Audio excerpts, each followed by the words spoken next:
मैं आशा करती हूँ कि सभी के आज के त्याग पर सब अच्छी तरीके से चल रहे हैं। तो उत्तम त्याग का मतलब क्या है?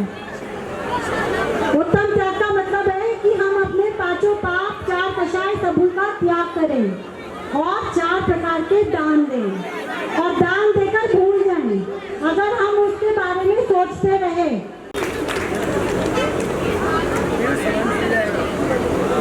उत्तम क्षमा माधव आदर सत्य सोच संयम तप त्याग आकिंचन ब्रह्मचर्य। बहुत सुंदर, बहुत सुंदर। आराधना करने जा रहे हैं। जरा सोचिए कि ये नमोकार मंत्र को अगर हम अलग अलग वाद्य यंत्रों से सुने तो कितना आनंद आएगा। तो आज हमारे महामंत्र नमोकार मंत्र का और संगीत का बहुत सुंदर संगम होने जा रहा है और प्रस्तुत करने आ रही है मेरी गुप्ती माला की वीरांगनाएं। एक बार जोरदार तालियों से उनका स्वागत किया जाए। Oh my God, I even never knew that कि ये सब होने वाला है भाई।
तो तालियां बजेंगी तभी आगे चलेगा।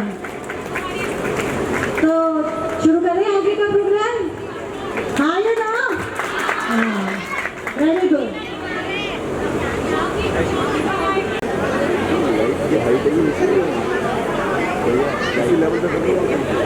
हाँ, तो आज के प्रोग्राम के जो हमारे स्पॉन्सर हैं वो मेगा वृष्टि की तरफ से हैं।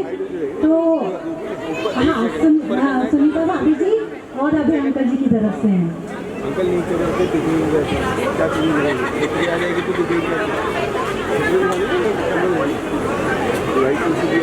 अच्छा, आज एक प्रश्न है बड़ों के लिए। आज कौन सी जोड़ी, कोई भी पति पत्नी सेम कलर में आए हैं, सेम कलर के परिधान।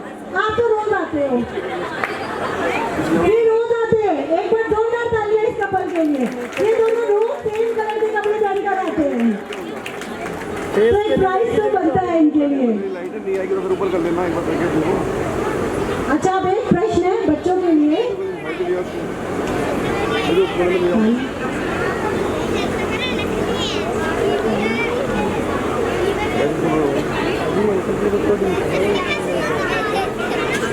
कोई यहाँ पर ऐसा उपस्थित है जिसने आजीवन मंदिर नंगे पैर आने का नियम लिया है, हमेशा के लिए? हमारी रूबी भाभी मिसिंग है, वो मिसिंग है, लेकिन हम आपको बताना चाहेंगे, ई ब्लॉक से आती हैं वो रूबी भाभी, वो हमेशा नंगे पैर ही आती हैं। मैं आशा करती हूँ कि सभी के आज के त्याग पर्व सब अच्छी तरीके से चल रहे हैं। तो उत्तम त्याग का मतलब क्या है? उत्तम त्याग का मतलब है कि हम अपने पांचों पाप, 4 कषाय सबूत का त्याग करें और 4 प्रकार के दान दें, और दान देकर भूल जाएं। अगर हम उसके बारे में सोचते रहे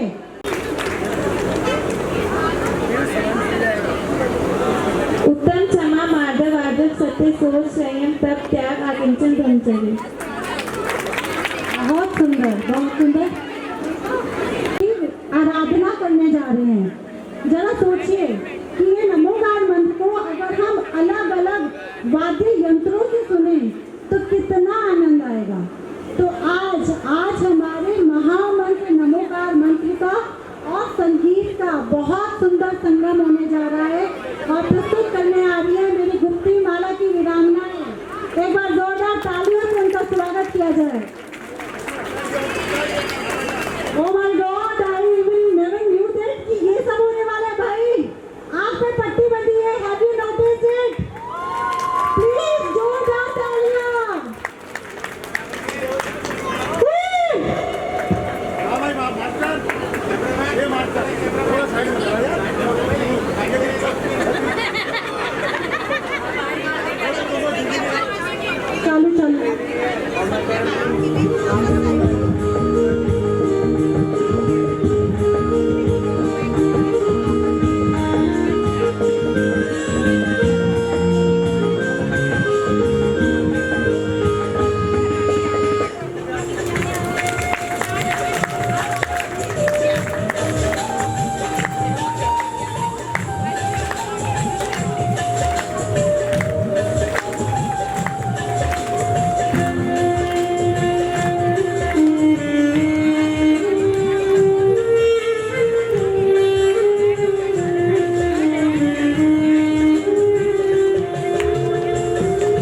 अपना जैन धर्म का झंडा बना दिया इन्होंने। गुरु साथ आयो चिलो बड़ू मैं, आयो चिलो बड़ू मैं, हर पल तेरे साथ रहूं मैं, हर पल तेरे साथ रहूं मैं। भादरवा महीना होगा उसमें होगी बारिश, भादरवा महीना होगा उसमें होगी बारिश। बादल तेरी बूंद बनूं मैं, तेरी बूंद बनूं मैं, हर पल तेरे साथ रहूं मैं।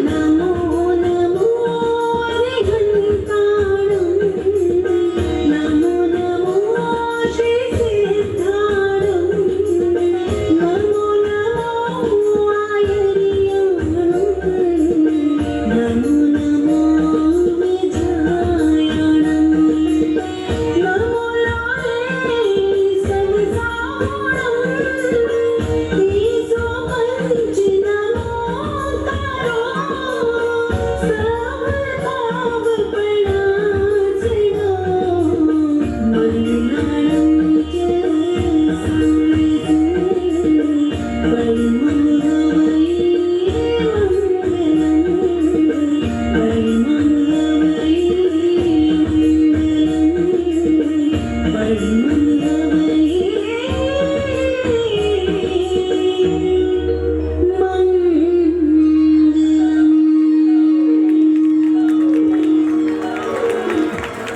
झूले के त्याग और खुशियाँ,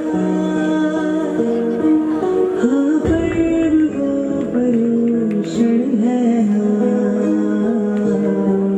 जो आत्मा को वीर से जोड़े,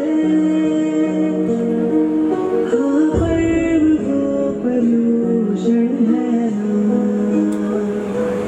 झूले के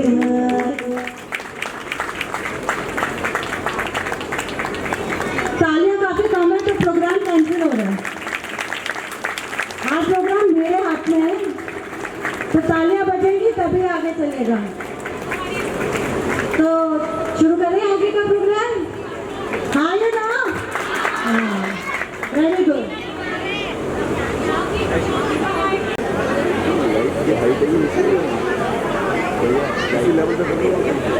हाँ तो आज के प्रोग्राम के जो हमारे स्पॉन्सर हैं वो मेगा वृष्टि की तरफ से हैं। तो हाँ सुनीता भाभी जी और अभय अंकल जी की तरफ से हैं। अंकल नीचे करके कितनी क्या चीज़ मिलेगी देखिए आ जाएगी तो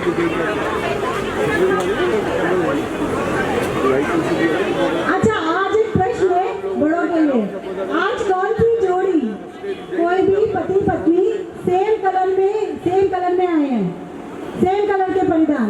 आप तो रोज आते हो, ये रोज आते हैं। एक बार जोरदार तालियां इस कपल के लिए। ये दोनों रोज सेम कलर के कपड़े पहन कर आते हैं तो एक प्राइस तो बनता है इनके लिए। लाइट नहीं आएगी तो फिर ऊपर कर लेना एक बार करके देखो। अच्छा अब एक प्रश्न है बच्चों के लिए।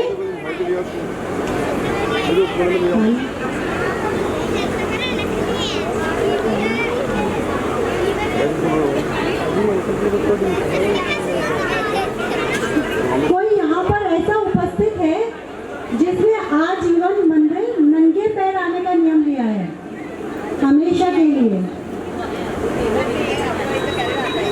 हमारी रूबी भाभी मिसिंग है, वो मिसिंग है, लेकिन हम आपको बताना चाहेंगे ई ब्लॉक से आती हैं वो रूबी भाभी, वो हमेशा नंगे पैर ही आती हैं।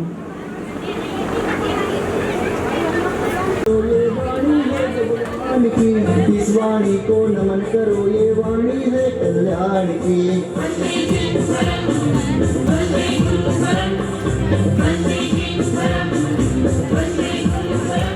जय जिनेंद्र दोस्त। दोस्तों, मेरा नाम जैनम है और ये मेरा बेटा दर्शन।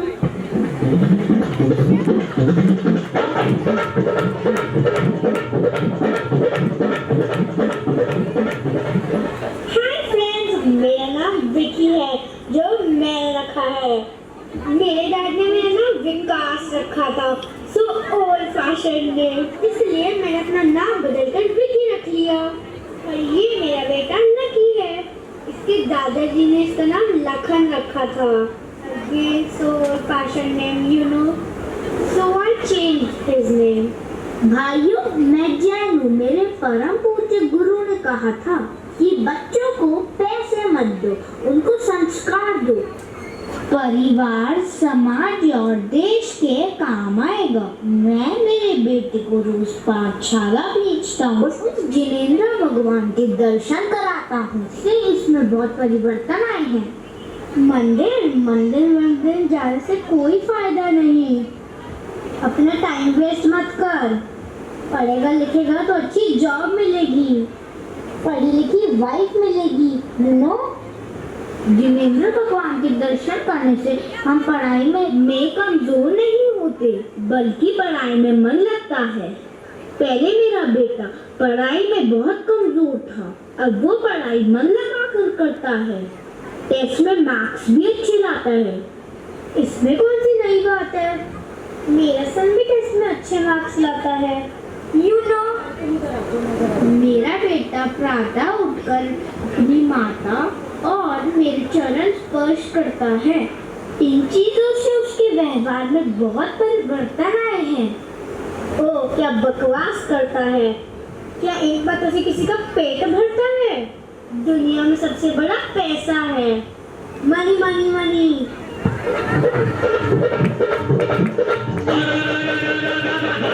ये दुनिया क्या चाहे मनी मनी, यहाँ रिश्ते नाते मनी मनी। प्यार चाहो तो निकालो मनी, यार चाहो तो निकालो मनी। 15 साल बाद इसके पूत से टूटने को बूंद बूंद जैसे ज्ञानी, खुद भी करे अनेको तारे, मुक्ति कलाते वरदानी। महावीर की वाणी है, गुरु गौतम ने इसको जारी, सत्य धर्म का पाठ पढ़ाती भक्तों को है हितकारी। सब मिल करके नमन करो ये वाणी केवल ज्ञान की।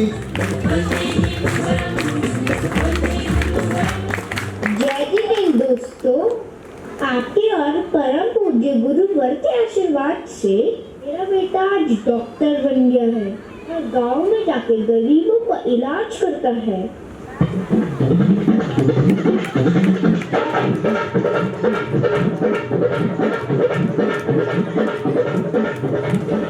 हाय, पहचाना मुझे? मैं विकी और ये मेरा बेटा लकी, और ये आज इंजीनियर बन गया है।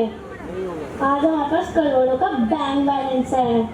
और तुम्हारे पास क्या है? मेरे पास मेरे बेटे के संस्कार, परम पूज्य गुरुवर का आशीर्वाद है। संस्कार, हा, ये सब किताबी बातें हैं। आइए देखते हैं 25 साल बाद बेटा पिताजी को दर्शन कराते हुए। जय हिंद, जाना मुझे मैं दर्शन। मैं और मेरे पिताजी राष्ट्रपति से नामित अवार्ड लेने जा रहे हैं। ये सब हमारे गुरुवर और आपके आशीर्वाद की वजह से हुआ है। और भाई लकी, आप कैसे हो? I am fine, how are you? क्या बात, तुम्हारे पिताजी कहीं दिखाई नहीं दे रहे? वो क्या है ना, मेरी वाइफ को ओल्ड मैन पसंद नहीं है, इसलिए मैंने ओल्ड हाउस छोड़ दिया। तुम्हारी वृद्धाश्रम ये सब छोड़ो। मैंने सुना है तुमको राष्ट्रपति अवार्ड मिला है। हाँ, तुमने सही सुना है।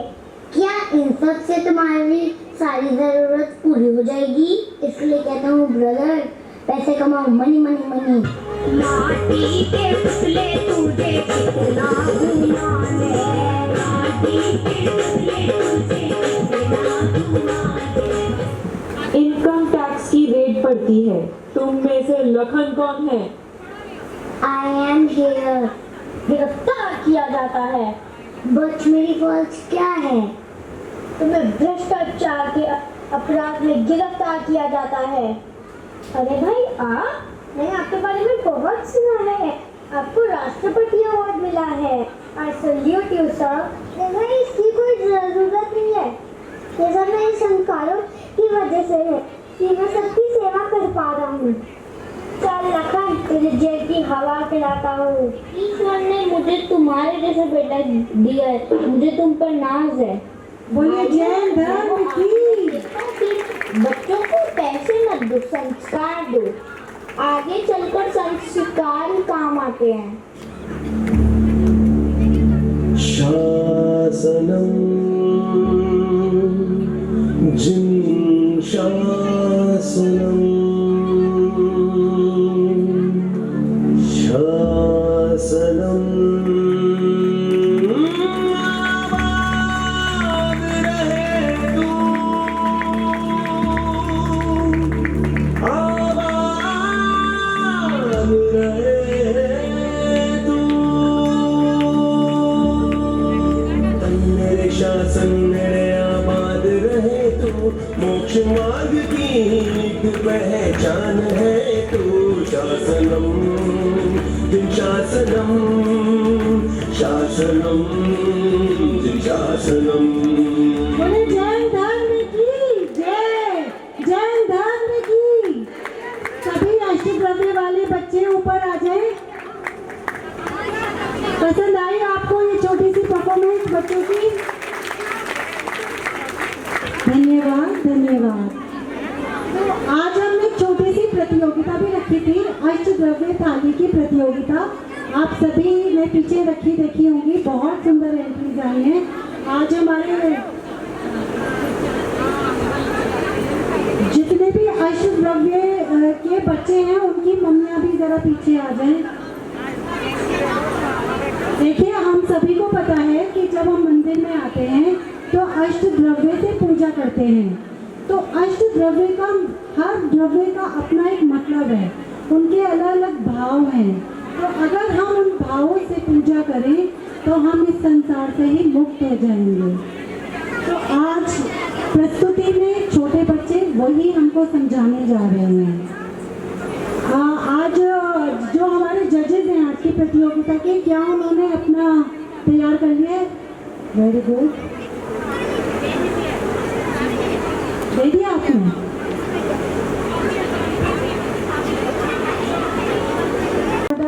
तालियों से बच्चों का स्वागत करते हैं।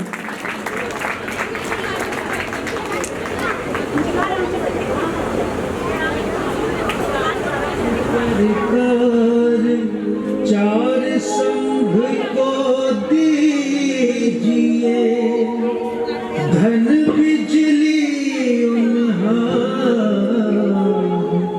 नर भबला हो लीजिए।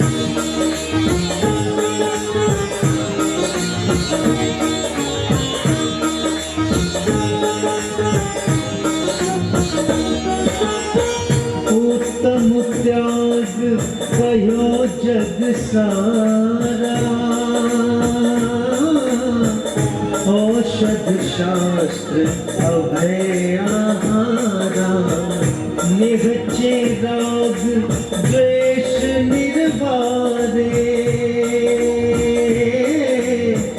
ज्ञाता दोनों कान संभाले।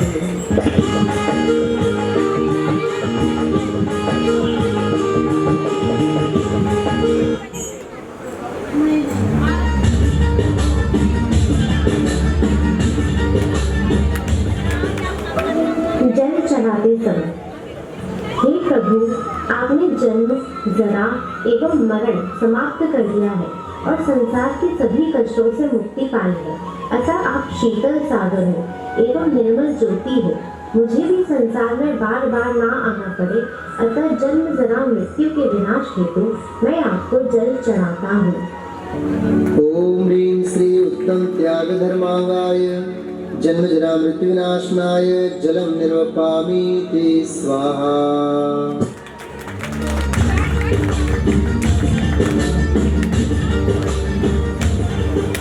चंदन चढ़ाते समय, हे प्रभु, संसार के सभी प्राणी संसार के तरह तरह के कष्टों से दुखी हैं। आपने इन सबको समूल नष्ट कर दिया है। मेरा भी चिंताओं का ताप और इच्छा रूपी दाह समाप्त हो जाए, इसी भावना को लेकर आपके समक्ष आया हूँ और दाह विनाशक चंदन लाया हूँ। मेरा भी चंदन चढ़ाने से संसार का दाह और ताप समाप्त हो जाए। ओम ह्रीं श्री उत्तम त्याग धर्मांगाय क्रोध कषाय विनाशनाय चंदनम निर्वपामि ते स्वाहा।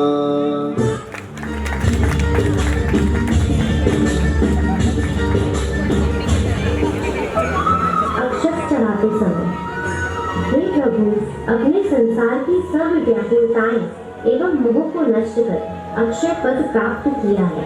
मुझे भी अक्षय पद प्राप्त हो, अतः मैं आपको समर्पण करने अक्षत लाया हूँ। मैं निवेदन करता हूँ, जिस तरह राग रूपी छिलका चावल से अलग हो गया है और ये दोबारा अंकुरित नहीं हो सकता है, अर्थात इसकी आत्मा को अक्षय पद की प्राप्ति हो गई है, उसी प्रकार मेरी आत्मा से कर्मों का भार क्षय हो जाए और मुझे भी अक्षय पद प्राप्त हो जाए, इसी भावना से मैं अक्षत समर्पित कर रहा हूँ। ओम ह्रीं श्री उत्तम त्याग धर्मांगाय मान कषाय विनाशनाय अक्षतम निर्वपामि ते स्वाहा।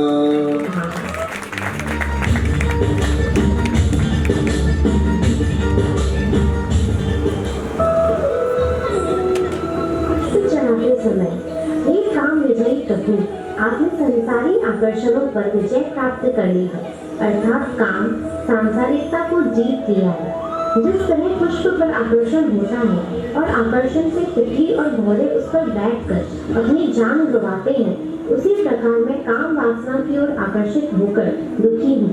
अतः काम वालों के विनाशन हेतु मैं आपको पुष्प अर्पित करता हूँ कि मैं भी आपकी तरह इसको जीत सकूं और मोक्ष मार्ग पर बढ़ सकूं। ओम ह्रीं श्री उत्तम त्याग धर्मांगाय माया कषाय विनाशनाय पुष्पम निर्वपामि ते स्वाहा।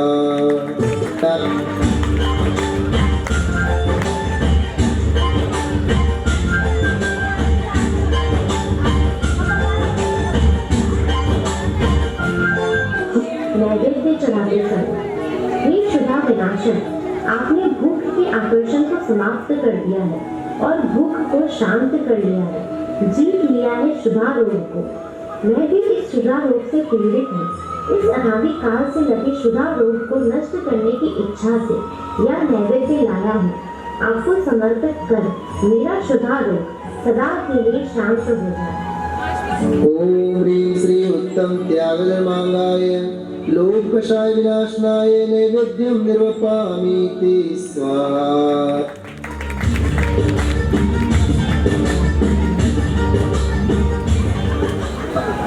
दीप चढ़ाते समय, हे प्रभु, आपने अपने आंतरिक अज्ञान मोह अंधकार का नाश कर दिया है, अतः आप अतुल तेज युक्त हो गए हैं। यह प्रकाश मुझे भी प्राप्त हो ताकि मैं अपने आप को जान सकूं, मोह अंधकार का नाश कर सकूं। अतः मैं लौकिक उजाला करने का प्रतीक यह दीपक आपके समक्ष समर्पित कर रहा हूँ कि मुझे भी मुक्ति पथ मिले एवं मोह अंधकार का नाश हो। ओम ह्रीं श्री उत्तम त्याग धर्मांगाय मोहांधकार विनाशनाय दीपम निर्वपामि ते स्वाहा।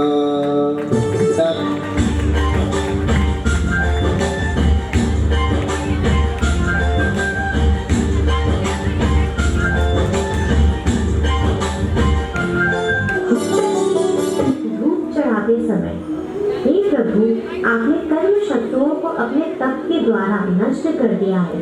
मैं आपकी शरण आया हूँ कि मेरे कर्म कलंक जल जाए, अतः धूप चढ़ाने आया हूँ कि मेरे भी अष्ट कर्म धूप के जलते ही नष्ट हो। ओम ह्रीं श्री उत्तम त्याग धर्मांगाय विभाव परिणति विनाशनाय धूपम निर्वपामि ते स्वाहा।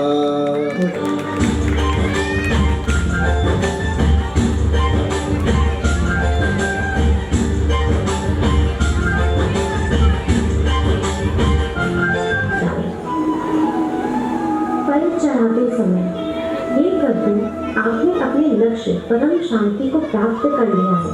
आप अविनाशी मुक्ति रूपी फल को प्राप्त कर आप तो अपने स्वाद में मग्न हो चुके हैं।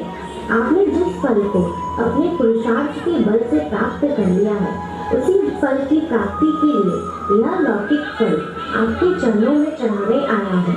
मुझे मुक्ति फल प्राप्त हो जाए, यही आपसे विनती है। ओम ह्रीं श्री उत्तम त्याग धर्मांगाय महामोक्ष फल प्राप्त फलम निर्वपामीति स्वाहा।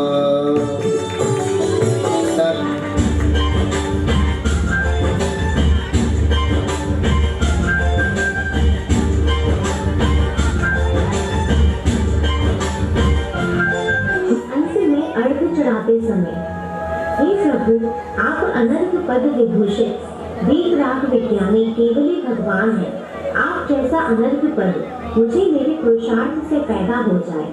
ओम ह्रीं श्री उत्तम त्याग धर्मांगाय अनर्घ्य पद प्राप्तये अर्घ्यं निर्वपामीति स्वाहा।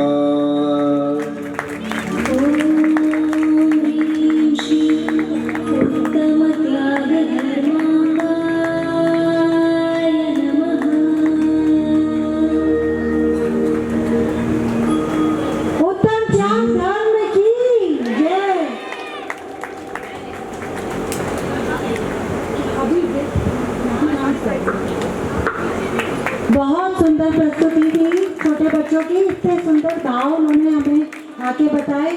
हम आशा करते हैं हम सभी इन भावों का ध्यान रखेंगे पूजा करते समय। अच्छा, एक बात बताइए सभी लेडीज और जेंट्स, इनके लास्ट हमारे 10 लक्षण शुरू होने से पहले और ड्यूरिंग 10 लक्षण धर्म आप लोगों ने क्या क्या किया, किस चीज़ की तैयारी की?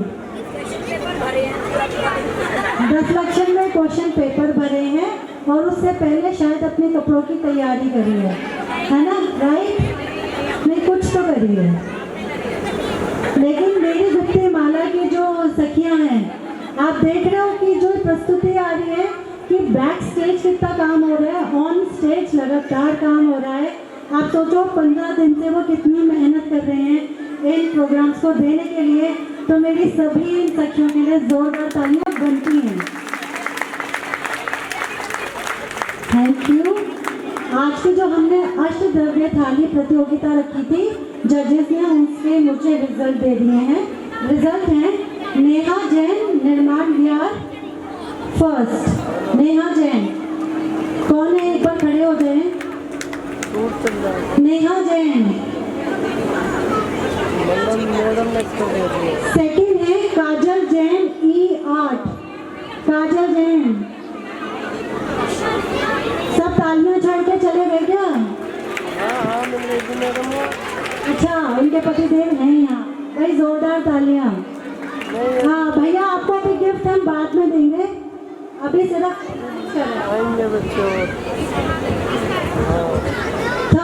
थर्ड थाली की विजेता है पल्लवी जैन, राधे श्याम पार्क। एक बार तालियां बजा दी जाए उनके लिए भी।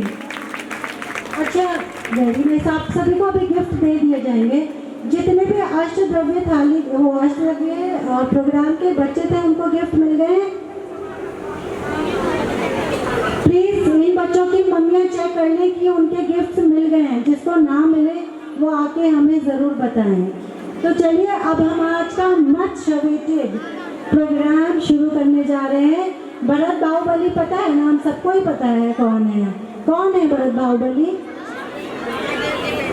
बिल्कुल सही, ऋषभ देव हमारे पहले तीर्थंकर आदिनाथ भगवान के दोनों बेटे हैं।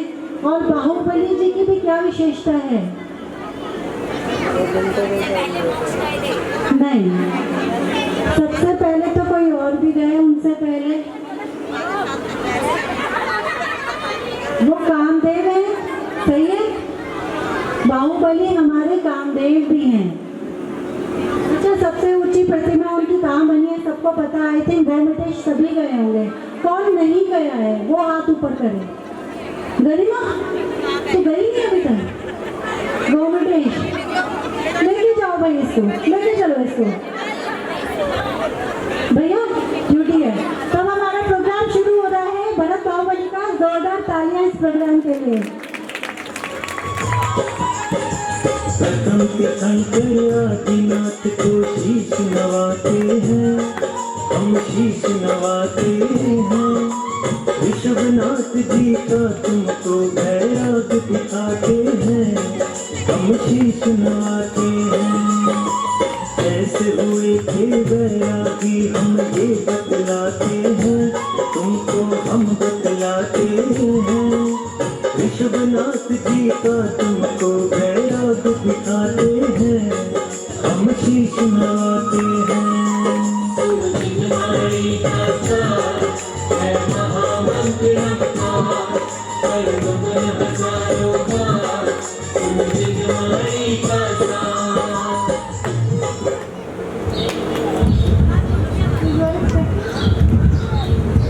प्रातःकालीन बेला का समय है। राजा ऋषभदेव अपने महल के उद्यान में भ्रमण कर रहे हैं। इतने में रानी यशस्वती और रानी सुनंदा भी पहुंच जाती हैं। प्रणाम स्वामी। महारानी यशस्वती और महारानी सुनंदा, आप दोनों इस प्रातःकालीन बेला में हमारे समक्ष उपस्थित हैं। लगता है कोई विशेष प्रयोजन है, कहिए क्या बात है? महाराज, आज रात्रि के अंतिम पहर में मैंने बहुत ही विचित्र स्वप्न देखा। उसी स्वप्न के प्रतिफल की आशा लेकर मैं आपके सम्मुख आई हूँ। कैसा स्वप्न देखा महारानी? वैसे भी इस समय आप गर्भ अवस्था में हैं और इस अवस्था में देखे गए स्वप्न का कुछ ना कुछ फल अवश्य होता है। जी महाराज, मैंने आज प्रातः सपन में सूर्य, चंद्रमा, हरी भरी धरती, चंचल लहरों वाला समुद्र, सरोवर में हंस, सुमेरु पर्वत देखा। कृपया मुझे बताएंगे कि स्वप्न का क्या फल है? मेरी जिज्ञासा दूर करे प्रभु। स्वामी, मैंने भी कुछ ऐसा ही विचित्र स्वप्न देखा है। रात्रि की बेला में कुछ ऐसा ही स्वप्न देखा है। मुझे इन स्वप्नों का अर्थ बताइए महाराज। बधाई हो महारानी। आपको स्वप्न में सुमेरु पर्वत नजर आए हैं। इसका मतलब हमारे यहाँ चक्रवर्ती पुत्रों का आगमन होगा। सूर्य उनका प्रताप और चंद्रमा उनकी कांति का संदेश दे रहे हैं। सरोवर में हंस दिखने का आशय है। हमारे पुत्र शुभ लक्षण से युक्त होंगे। वह अपने विशाल वृक्ष पे कमलवासी लक्ष्मी को धारण करेंगे। हरी भरी धरती दिखने का आशय है। वह समुद्र प्रांत पृथ्वी का पालन करेंगे और समुद्र दिखने का फल है वह चरम शरीरी होंगे। प्रसन्न हुए महारानी, हमारे यहाँ चक्रवर्ती पुत्र होंगे। अरे वाह महाराज जी, आपने इन स्वप्नों का अर्थ बताकर अंतर मन हर्षित कर दिया है। सच महाराज। रानी, अब आप दोनों अपने अपने कक्ष में जाइए, विश्राम कीजिए। मुझे भी नगर में कुछ विशेष कार्य करने हैं। प्रणाम महाराज। इस प्रकार राजा रानी वहां से चले जाते हैं और महलवासी खुशियां मनाने लगते हैं। सभी सखियां नाचने गाने लगती हैं।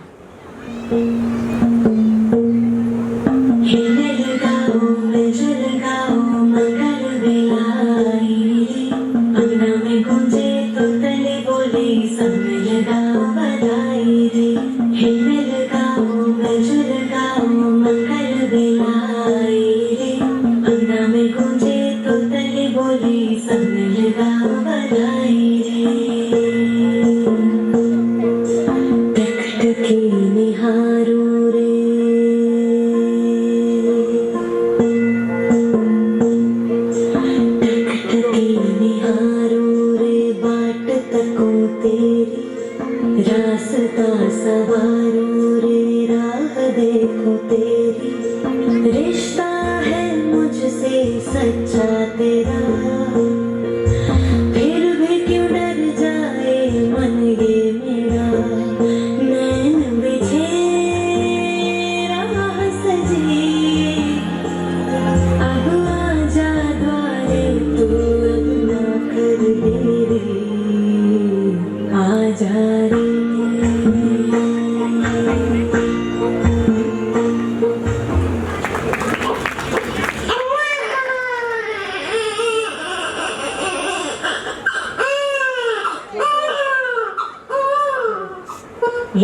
दरबार सज गया है।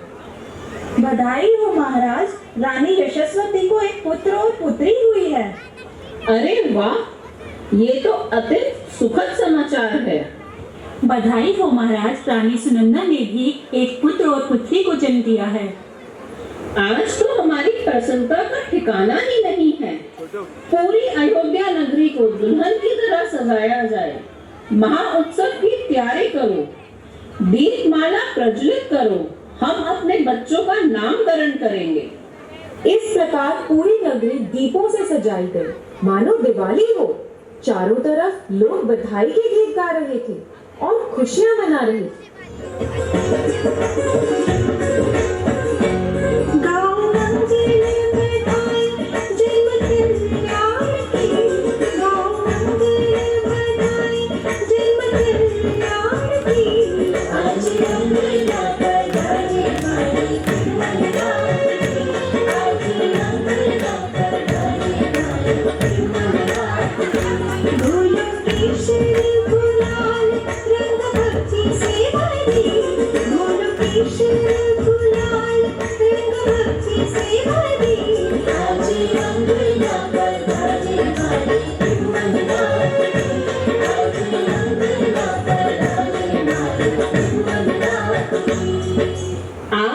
अति प्रसन्न हैं।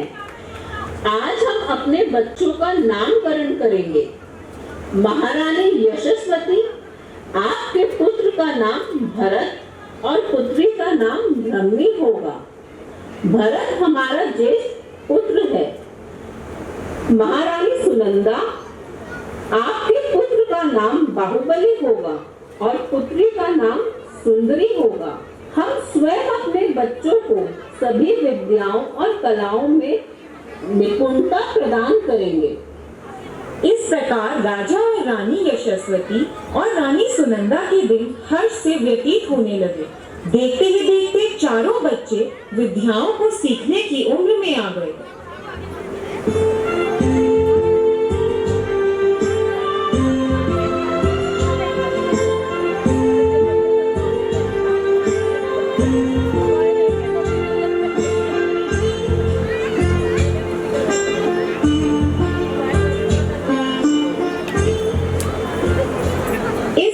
राजा ऋषभदेव अपने बच्चों को स्वयं शिक्षित कर रहे थे। इस प्रकार चारों बच्चे विद्याओं में निपुण हो गए और देखते ही देखते समय बीतता गया और बच्चे बड़े हो गए। आप सबकी शिक्षा पूर्ण हो चुकी है। आप सब अपनी अपनी विद्याओं और कलाओं में निपुण हो चुके हैं। प्रणाम पिताश्री, प्रणाम माताश्री। आपके सानिध्य में मैं वरमाला में इतनी निपुण हो गई हूँ कि भविष्य में अपनी स्वयं की लिपि बनाऊंगी और व्याकरण शास्त्र, अलंकार शास्त्र और शब्द शास्त्र की रचना करूंगी। आशीर्वाद पुत्री, तुम्हारे द्वारा लिखी हुई लिपि ब्रह्मी लिपि के नाम से प्रसिद्ध होगी। प्रणाम माताश्री, प्रणाम पिताश्री। पिताश्री, आपने मुझे अंक विद्या का इतना अच्छा ज्ञान दिया है कि मैं अब समस्त संसार को गणित का ज्ञान दूंगी। वाह पुत्री, तुमने तो अंक विद्या द्वारा शून्य का आविष्कार कर दिया। अब इसके द्वारा गणित का आविष्कार होगा। प्रणाम पिताश्री, आपने मुझे 6 विद्याओं में निपुण किया है। असी, मसी, कृषि, विद्या, वाणिज्य और शिल्प। नाम पिताश्री, आपके द्वारा दिया गया ज्ञान हमें प्रजाजन को भी देना चाहिए और इन्हें भी शिक्षित करना चाहिए। अब इन विद्याओं को प्रयोग में लाने का उचित समय आ चुका है, क्योंकि भोग भूमि समाप्त हो चुकी है और कर्म भूमि का आगमन हो रहा है। इस प्रकार चारों बच्चे अपनी अपनी शिक्षा की चर्चा करते हैं और वहां से चले जाते हैं और दोनों रानियां राजा ऋषभदेव की जन्म दिवस की चर्चा करती हैं। दीदी, राजा की वर्षगांठ का समय समीप आ रहा है और ये उत्सव हमें बहुत धूमधाम से मनाना चाहिए। तुम ठीक कह रही हो सुनंदा। इस बार स्वयं देवराज इंद्र आयोजन को भव्यता प्रदान कर रहे हैं। सुना है स्वर्ग की अप्सरा नीलांजना महाराज के जन्मोत्सव पर नृत्य प्रस्तुत करने जा रही है। इस प्रकार राजा का दरबार सजा और जन्मोत्सव का दिन आ गया।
इस प्रकार राजा ऋषभदेव सभा को बीच में रुकवा देते हैं। सभी वहां से चले जाते हैं और राजा ऋषभदेव विचलित उठते हैं। प्रातःकालीन बेला में इतने में सारा परिवार वहां आ जाता है। सभी राजा को समझाते हैं। सुप्रभात महाराज, आज प्रातःकालीन की बेला में आपने हम सबको स्मरण कैसे किया? क्या कोई विशेष बात है? सुप्रभात महाराज, मैं देख रही हूँ कल जन्म उत्सव के समय नीलांजना के नृत्य के समय से आप बहुत विचलित दिखाई दे रहे हैं। कृपा करके हमें बताइए क्या कारण है।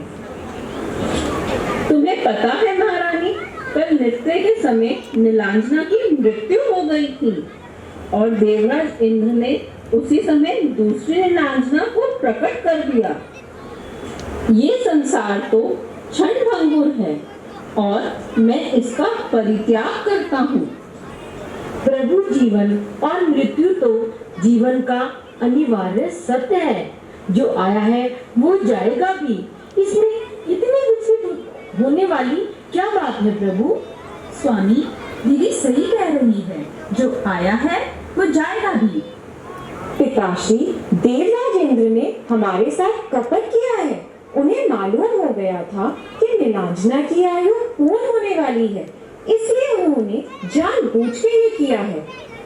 हाँ पिताजी, दीदी सही कह रही है। होने को कौन टाल सकता है। आप इसको एक आवश्यक भावी घटना समझकर भूल जाइए। नहीं, मैं आपके इस कथन से सहमत नहीं हूँ। अगर पिताजी इस कल्याण के मार्ग पर अग्रसर होना चाहते हैं तो हमें इन्हें नहीं रोकना चाहिए। हाँ ज्येष्ठ भ्राता, बिल्कुल ठीक कह रही हैं। हमें पिताजी को उनके आत्म कल्याण के मार्ग पर जाने के लिए उन्हें सहयोग करना चाहिए।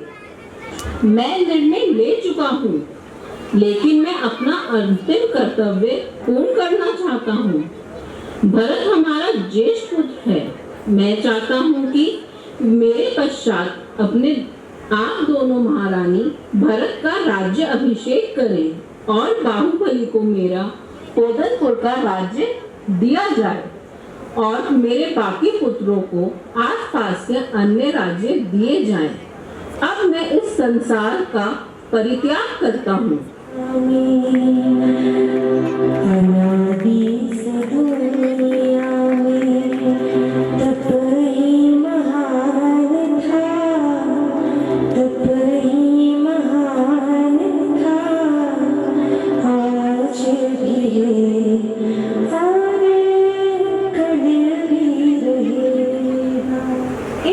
राजा ऋषभदेव अपने आत्म कल्याण की ओर अग्रसर होने के लिए साधना में लग जाते हैं।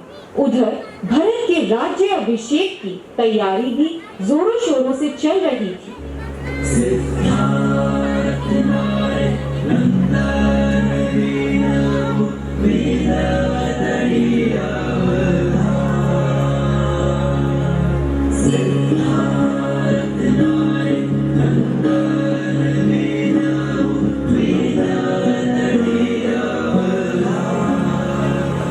महाराज भरत की जय हो, महाराज भरत की जय हो। इस प्रकार राजा भरत का अभिषेक बहुत ही धूमधाम से हुआ। राजा भरत ने अपनी प्रजा का भार संभाला। भरत अपने राजमहल में बैठे हैं। इतने में ही मंत्री आता है। भरत से कुछ चर्चा करते हैं। प्रणाम महाराज। क्या समाचार है मंत्री जी? महाराज, आज आपको तीन खुशियाँ प्राप्त हुई हैं। अति उत्तम। महाराज, पहली खुशी, आज आपको पुत्र रत्न की प्राप्ति हुई है। अद्भुत। दूसरी खुशी, आज भगवान ऋषभ देव को केवल ज्ञान प्राप्त हुआ है। उत्तम, अति उत्तम। तीसरी खुशी, महाराज, आज आपकी आयु में चक्र रत्न की प्राप्ति हुई है। सर्वश्रेष्ठ। यह तो बहुत ही दुविधा का विषय है कि मुझे कहाँ पर जाना चाहिए।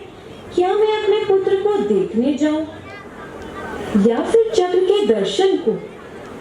नहीं, मुझे तो 3 लोक के नाथ के दर्शन के लिए जाना है। जाओ, जाके सबको सूचित करो। मेरी माताओं, बाहुबली और दोनों बहनों और अन्य सभी भ्राताओं को ये सूचित कर दो और चलने की तैयारी करो। इस तरह महाराज भरत अपने परिवार सहित भगवान ऋषभ देव के दर्शन करने चले जाते हैं।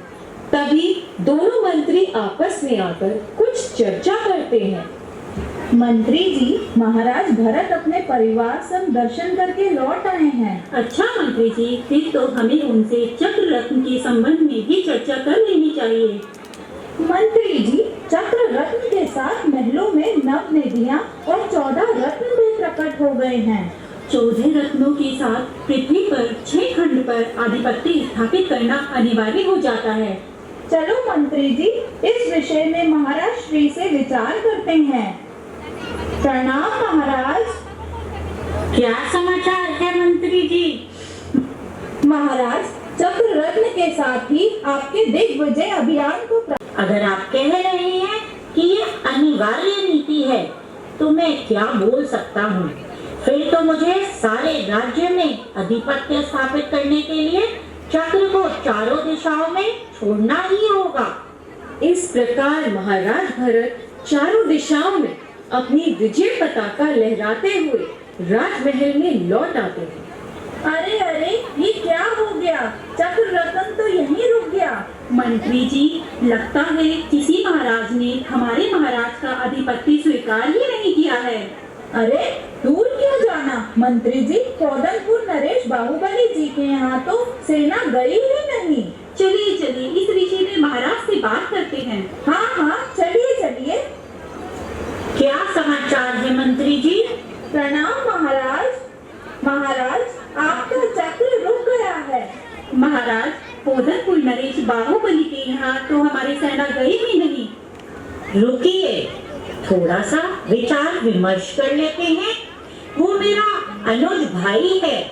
मुझे कुछ सर्वश्रेष्ठ नीति निकालनी होगी।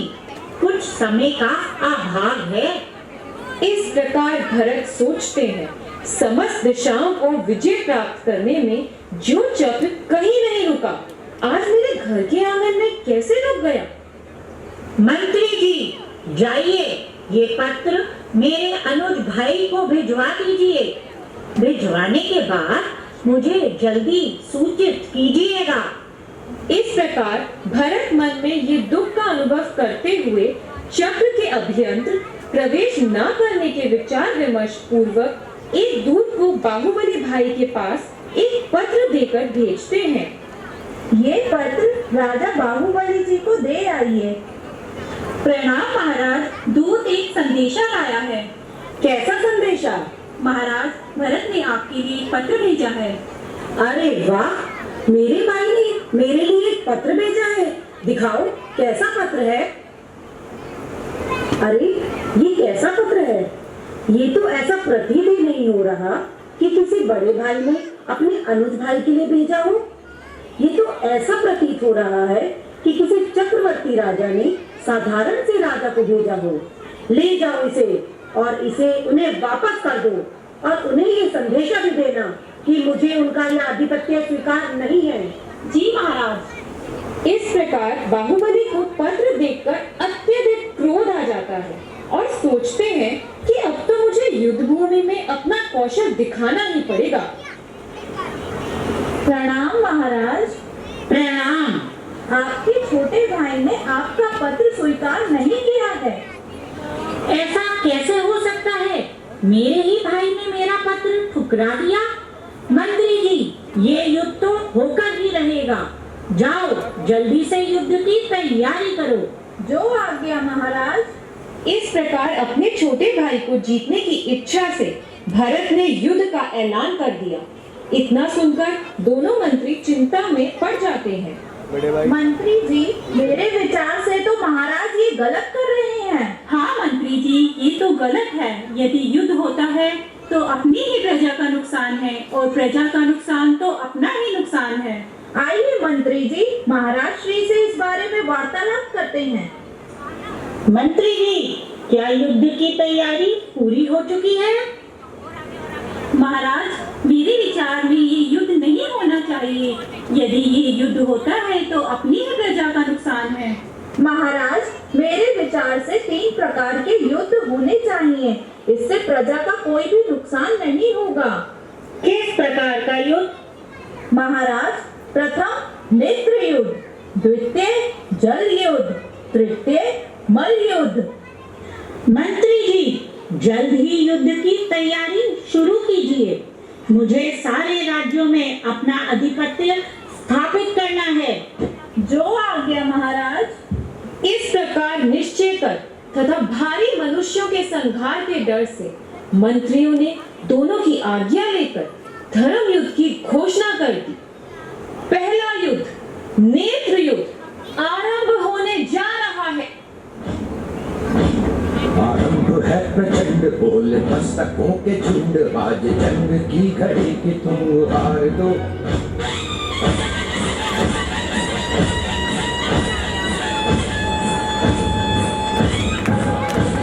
आरंभ है प्रचंड, बोल मस्तकों के झुंड, आज जंग की घड़ी की तुम हार दो। मान मान शान याद जान का उदान, आज एक धनुष के बाण पे उतार दो। आरंभ है प्रचंड, बोले मस्तकों के झुंड, आज जंग की घड़ी की तुम हार दो। मान मान शान याद जान का उदान, आज एक धनुष के बाण पे उतार दो। आरंभ है प्रचंड।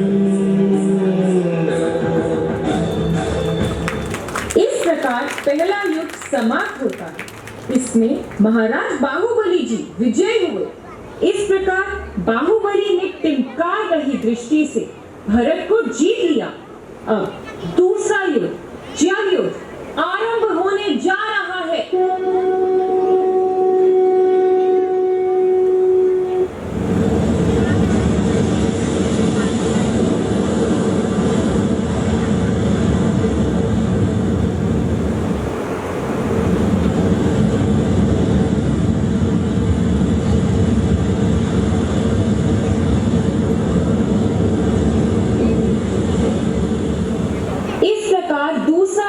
समाप्त होता है। इसमें भी महाराज बाहुबली जी विजय हुए। इसमें भी बाहुबली ने भरत के मुंह पर अत्यधिक जल डालकर उन्हें व्याकुल कर दिया और जीत लिया, क्योंकि भरत की ऊंचाई 500 धनुष और बाहुबली की 525 धनुष प्रमाण थी। अब तीसरा और अंतिम युद्ध, मल युद्ध, आरंभ होने जा रहा है।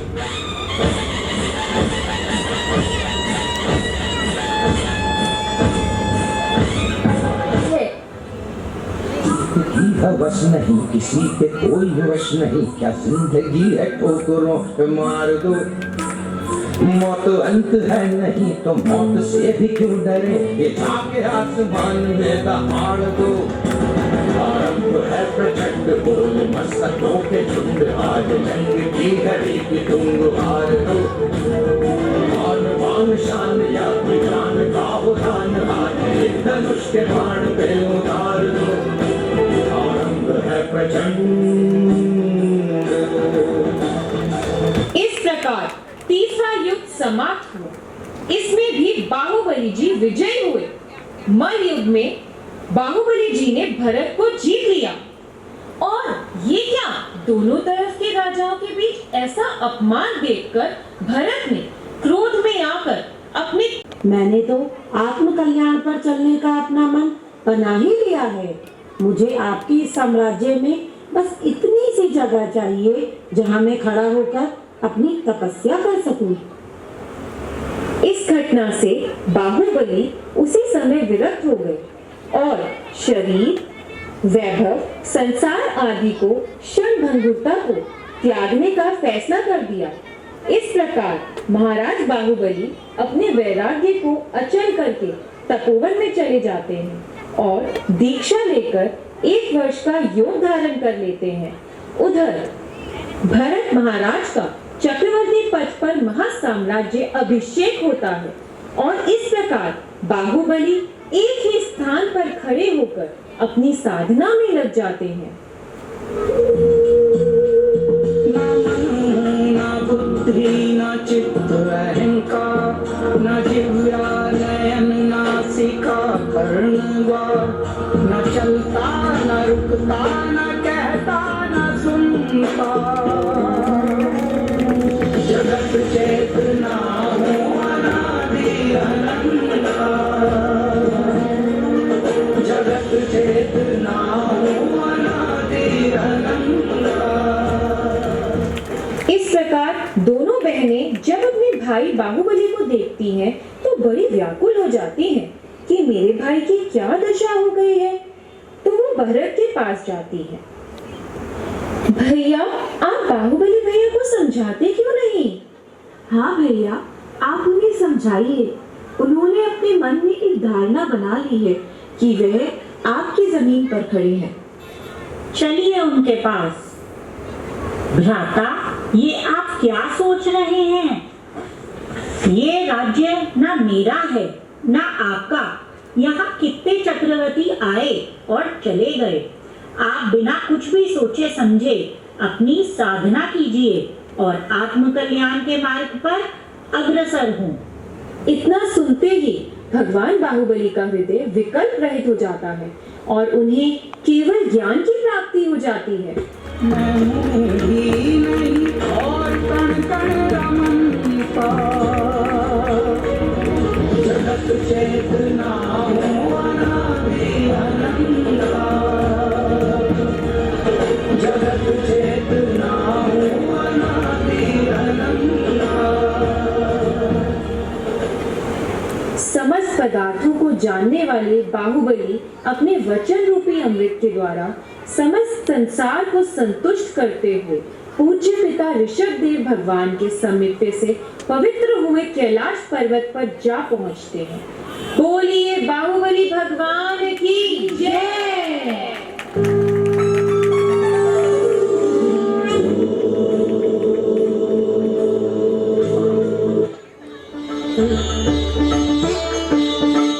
सर्व त्यागी हे वीतरागी हे गोमटेशं तुभ्यं नमोऽस्तु हे आदिपुत्रं हे ज्ञानव्रतं हे जगहितेशं तुभ्यं नमोऽस्तु।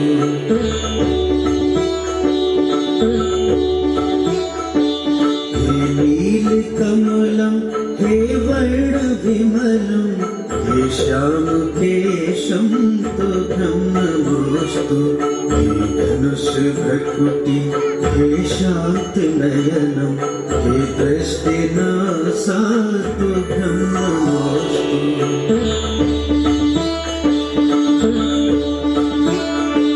हे मौन अधरं हे लम्बकर्णं हे दिव्यग्रीवा तो ब्रह्मोस्तु हे विंध्यवासी घट घट प्रवासी नाराग द्वेषं तो ब्रह्मोस्तु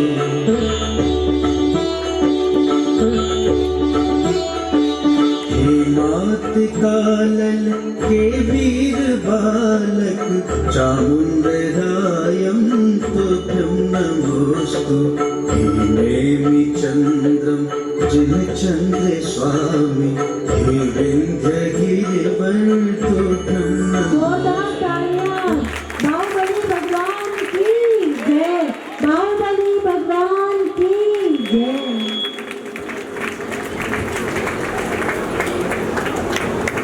आशा है आप सबको ये नाटक बहुत पसंद आया होगा। Thank you. और मैं भी सुनीता भाभी जी को इनवाइट करती हूँ स्टेज पर। ये सरप्राइज है आपके लिए। आ जाइए, आ जाइए, आ जाइए। Have trust on us. पर सभी कलाकार ऊपर आ जाए हमारे इस नाटक के। अभी सब बैठे रहे, पत्रिका जिन्होंने भरी है उसका इनाम अभी बाकी रहता है।